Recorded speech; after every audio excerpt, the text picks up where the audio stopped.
මල්ලියෝ මල්ලියෝ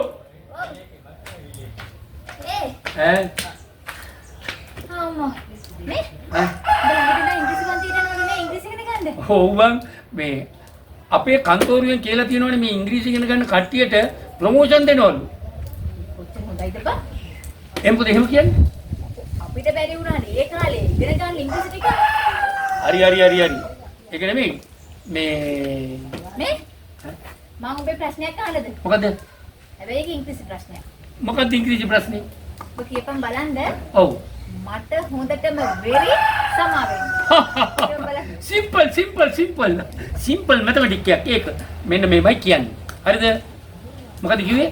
මට හොඳටම very ඔව්. සමා වෙන්න.